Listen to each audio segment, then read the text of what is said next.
क्यों आज तक हज़ारों तकरीरें हो रही हैं मुस्तकिल व्हाट्सएप के ऊपर, कोई ना कोई, मुझे तो ख़ास तौर पर लोग फॉरवर्ड करते हैं जहेज़ के ख़िलाफ़, इसराफ़ के ख़िलाफ़, तब्ज़ीर के ख़िलाफ़, और जो भी सुन्नतों से बगावत के नतीजे में नुकसानात हो रहे हैं, हिंदुओं से शादियाँ कर रही हैं, इसके ख़िलाफ़ बड़ी ज़बरदस्त वीडियोज़ ऑडियोज़ मुस्तकिल आती रहती हैं।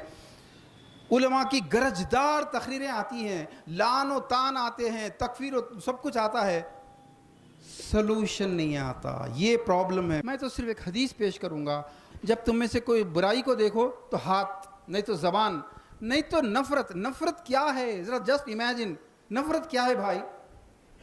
अगर आपके वालिद को कोई गाली दे रहा है, अगर आपके वालिद की कोई इंसल्ट कर रहा है, नफ़रत की कौन से स्टेज को आप यूज़ करेंगे कि सिर्फ बैठ के उसके साथ चाय पिएंगे, खाना नहीं खाएंगे क्योंकि मैं नफ़रत करता हूँ? क्या यही स्टेज है उसका? क्या उस नफ़रत का स्टेज ये है कि मैं जाऊंगा, गले मिलूंगा, मुबारकबाद दूंगा, लेकिन खाना नहीं खाऊंगा? क्या नफ़रत का लेवल ये है? मैं उलमा का फतवा नहीं दे रहा हूँ, आपके ज़मीर की बात पूछ रहा हूँ। आपके पास नफ़रत का मेयार क्या है?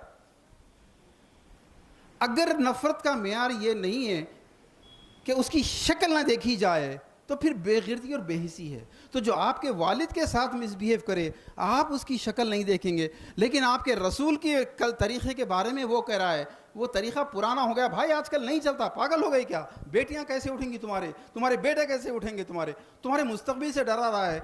ये कहकर डरा रहे हैं लोग कि तुम रसूल के तरीक़े पर चलोगे तो तुम्हारी बेटियों की शादियाँ मुश्किल हो जाएंगी। फ़ैसला आप करो, ऐसे शख्स से नफ़रत करेंगे या मोहब्बत करेंगे? वो आपका हमदर्द है, ये आपकी मर्ज़ी।